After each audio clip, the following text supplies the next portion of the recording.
Gaza की जमीन मलबे से हटी है।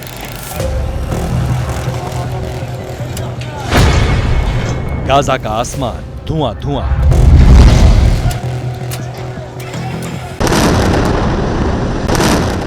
बारूद की बारिश हो रही है, रॉकेट गरज रहे हैं। 6 दिन की जंग में गाजा में शायद ही कुछ साबुत बचा है।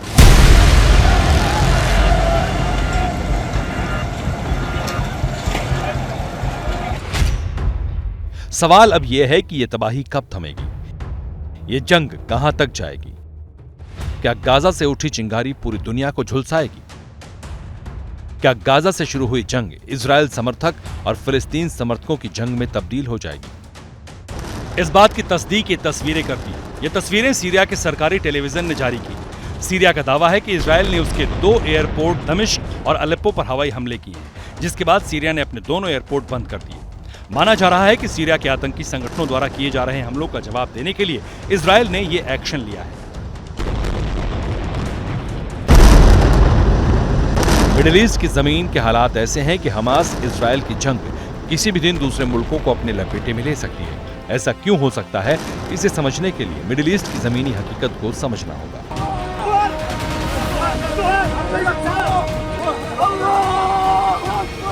तो इजरायल की बात करें तो इजरायल 5 तरफ से दुश्मनों से लड़ रहा है और गाजा में इजरायल हमास से लड़ रहा है। एक बार आपको हम दिखाते हैं कि क्या स्थिति है। देखिए, ये पूरी तस्वीर है। अगर हम ये पूरा नक्शा आपको दिखा दें तो शुरुआत करते हैं हम सबसे पहले फिलिस्तीन से। देखिए, फिलिस्तीन में गाजा जो है यहां पर हमास से लड़ रहा है।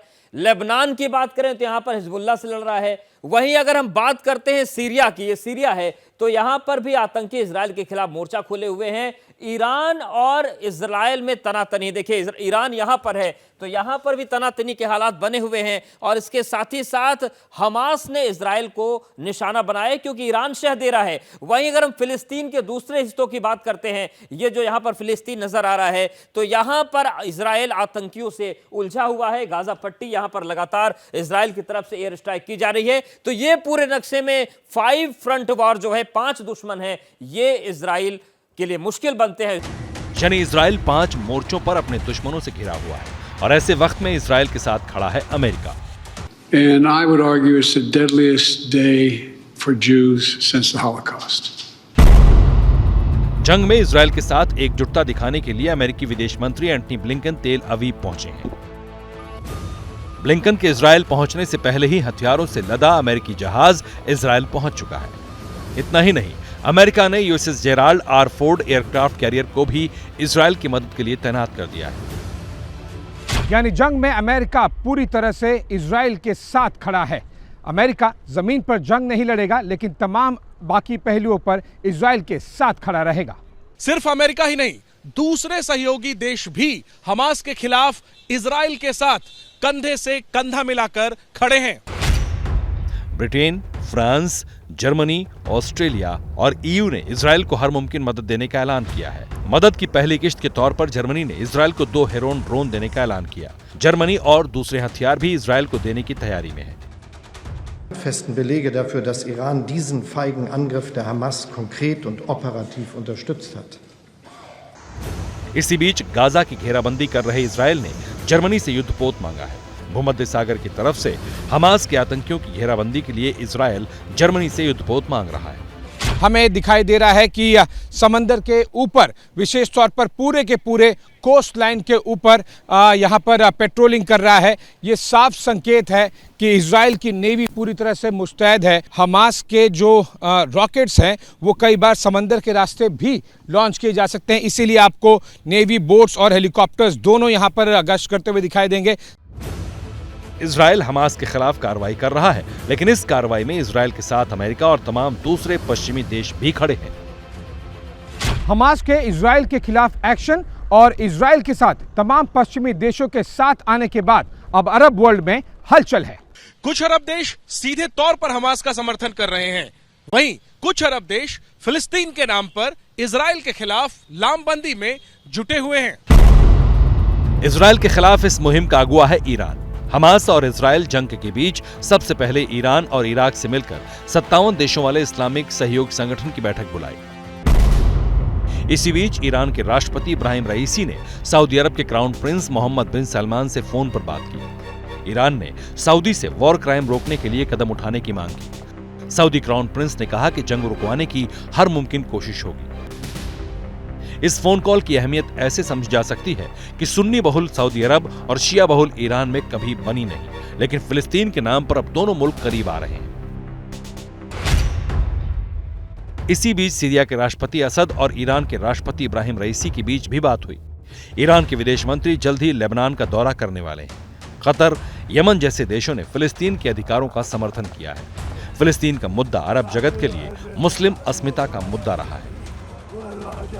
ऐसे में अब फिलिस्तीन के नाम पर अरब वर्ल्ड में भी लामबंदी शुरू हो गई है। एक दूसरे के विरोधी अरब देश अब फिलिस्तीन के नाम पर एक टेबल पर आने लगे हैं। हालांकि ज्यादातर अरब देशों ने हमास की आतंकी हिंसा से दूरी बनाई है, लेकिन इजरायल की आक्रामकता को लेकर अरब वर्ल्ड में गुस्सा बढ़ने लगा है। अरब देशों की शिकायत है कि हमास के खिलाफ एक्शन के नाम पर इजरायल आम फिलिस्तीनियों को निशाना बना रहा है। यह तय है कि जैसे जैसे इजरायल का अटैक बढ़ेगा, अरब वर्ल्ड में बेचैनी और बढ़ेगी और इजरायल के खिलाफ आक्रोश भी बढ़ेगा। ऐसे में अगर बात आगे बढ़ी और लेबनान, सीरिया, ईरान जैसे देश इजरायल के खिलाफ मोर्चा खोल सकते हैं, और इस मोर्चे के पीछे रूस भी खड़ा दिख रहा है। रूस ने सीधे तौर पर हमास का समर्थन नहीं किया है, लेकिन हिंसा को रोकने के लिए स्वतंत्र फिलिस्तीन की बात कही है। यानी रूस मजबूत फिलिस्तीन और हिंसा रोकने के नाम पर इजरायल अमेरिकी गठबंधन के खिलाफ अरब देशों के साथ खड़ा हो सकता है। यूक्रेन वॉर में अमेरिका और दूसरे पश्चिमी देशों ने रूस के खिलाफ यूक्रेन की पूरी ताकत से मदद की है। ऐसे में रूस के लिए यह मौका मुफीद है, इसलिए रूस बार-बार स्वतंत्र फिलिस्तीन की बात कर रहा है। соблюдать международное гуманитарное право, не допускать каких-либо проявлений террористических акций। रूस के साथ ही चीन के सुर भी कुछ ऐसे ही, यानी एक तरफ इजराइल, अमेरिका और दूसरे पश्चिमी मुल्क हैं, तो दूसरी तरफ ईरान, लेबनान, सीरिया जैसे देश और रूस और चीन है। मोर्चेबंदी हो चुकी है। इजराइल कह रहा है कि वो अपने भविष्य की जंग लड़ रहा है। इजराइल मिडिल ईस्ट का नक्शा बदलना चाहता है। वहीं ईरान जैसे देश फिलिस्तीन की मजबूती की बात कर रहे हैं। इसलिए ये डर है कि गाजा की लपटें पूरे अरब वर्ल्ड को झुलसा सकती हैं। इसलिए जंग की तपिश पूरी दुनिया को अभी से डरा रही है।